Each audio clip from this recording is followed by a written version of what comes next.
Good afternoon. We're going to be installing an attic pull down step ladder system where you're able to pull it down with a cord and access the attic without having to use a ladder like the one I'm standing on. Should take about 2 hours. We'll speed this video up, cut in and out to get the good stuff that you need to know. One of the first things we've done is we went ahead and plasticated the hallway, so whatever debris falls we can just roll it up, throw it away. Preparation is one of the key things in doing these type of projects. I've already been up in the attic and taken a look around, and you'll have a chance to do that in a few moments. So let's go ahead and get started. Alright, we're standing on my ladder looking up through the opening of the attic space where our new attic staircase is going to go. And what I have done, and what you will need to do, is you'll actually take a tape measure, and you're going to measure from here. See that 53.5-inch rough opening? That's from this side here that's right up against me, here, over, and mark it. I'm just going to follow right along this 2x4, and you can see that little line right there. Let me point it out to you. That little line right there, okay? And across from it, I did the same thing. There's a little line here, and I just used a Sharpie. Might not show up very good since it's dark in my attic. What I'm going to do, I'm going to push this insulation here that's sitting from here further back out of the way. That way, when I cut the sheetrock from below, all of this doesn't fall on my face.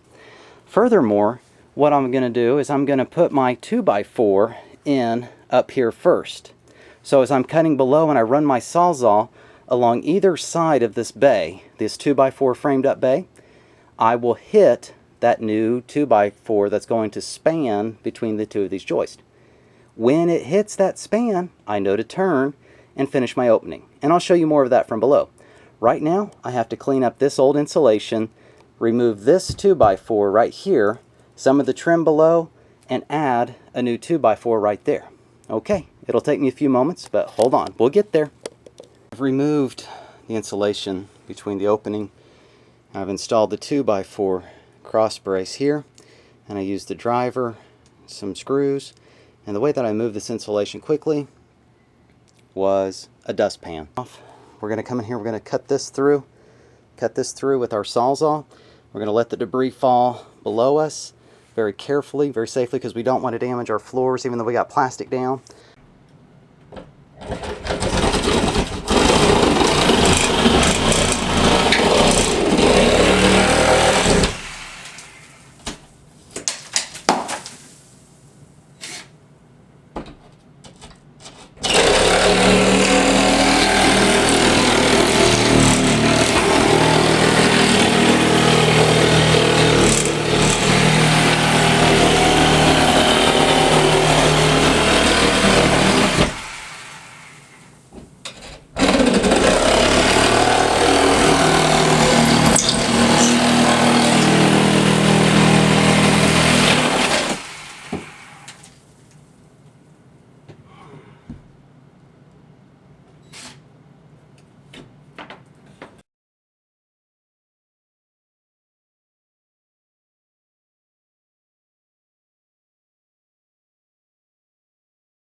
If you look closely, right here there's a gap between this structure, my new 2x4 down here, and over here it snugs up. So evidently this was not screwed in through here. So when you look through here, there isn't a single sheetrock screw down through there, and thus you have the sag. What I'm going to do is I'm going to take my time, I'm going to put some clamps on there, and I'm going to squeeze this real slow and carefully, and I'm going to bring it back up, and I'm going to shoot some screws through there. This is one of those you need to know it in case your house sucks like mine situations. It's nothing too fancy. You don't want to go for the biggest gap. You want to start with the smallest gap and work your way around.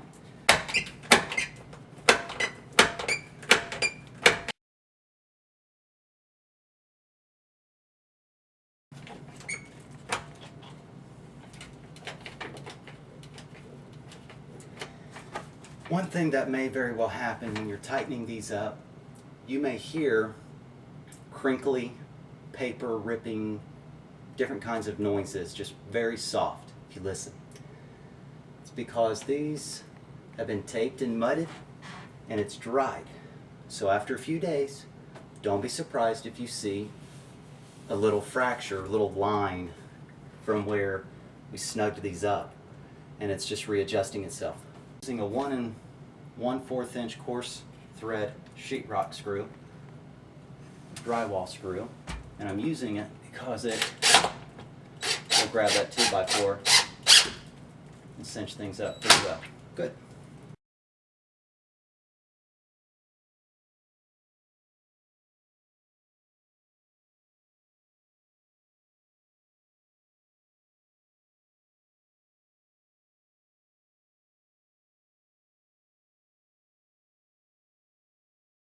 Now, if you remember, there was a large gap underneath of here, and you could actually see me wiggling my fingers through. What I did is I squeezed it with those clamps, and I tightened it up, because when we go to put our steps in, we want our steps to line up with the bottom of this. If this has got a belly, it's not going to look right. So we had to snug that up to our new framing in order for it to look good.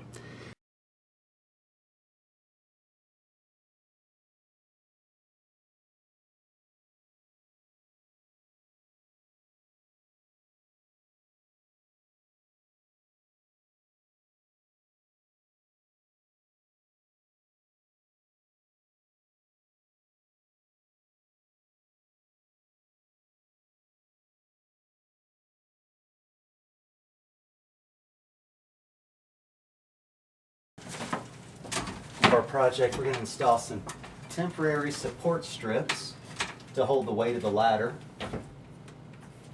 And one will be here at the back end.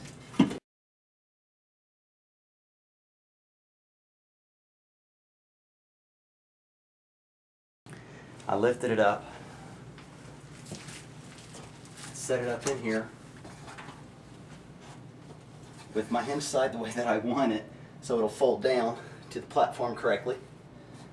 Just going to move it over and test fit it. And that's what those little bolts are for right there. Okay.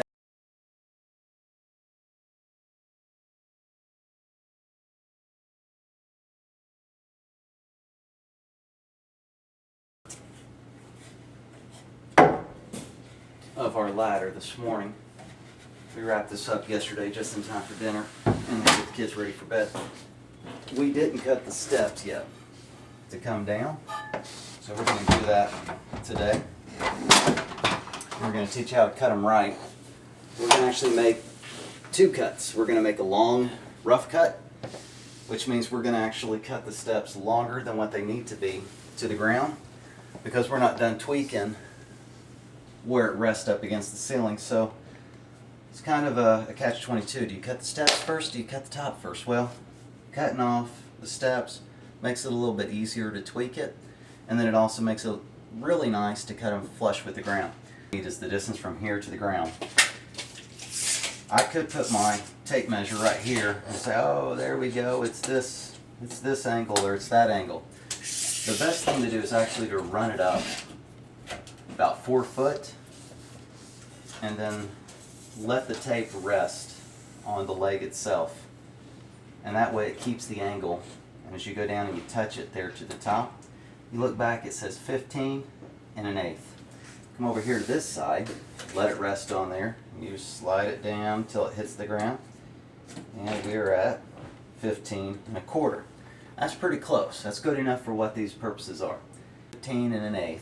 We're going to cut it at 16. That's going to leave us almost an extra inch. What we can do is we can tweak it then to be perfectly level, so when it unfolds, it sits level on our deck or floor. So we're going to cut it 16 inches, and it's going to be a rough cut, so it doesn't have to be pretty. Now that 16 inches is from where this point and this point meet. So from right here, where the seam of section 2 and section 3 come together, we need to go down 16 inches, make our mark for our first rough cut. So I can actually open this up. There's my point still, hasn't changed. I'm going to measure down 16 inches on the left and the right side, and I'm just going to put a little mark if I can find it. You don't have to be perfect with this because this is just to get us in the ballpark. My step right here to gauge at what angle this needs to be at. I can actually put it right here on the inside, let it rest.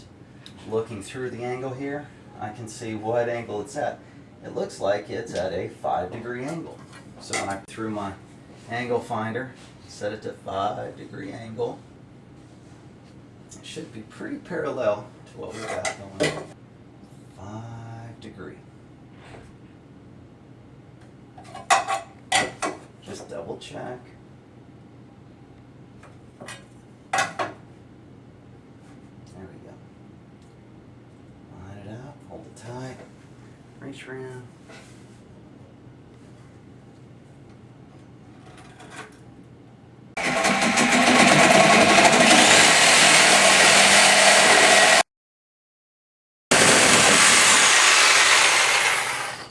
You notice I kind of grabbed onto that step right there right before it fell because it's holding up not just itself but the weight of that above it. Okay, let's move this to the side. Let's drop this down. You can see that it's not perfectly flat. There's actually a angle here where it hits on the 0 point and it comes up to the top point, and we left that a little bit long because we need to go up and tweak the upstairs part to where it sits flush visually to the sheetrock. Then we can come back down here and tweak this to where this will lay on the platform or the floor here flush.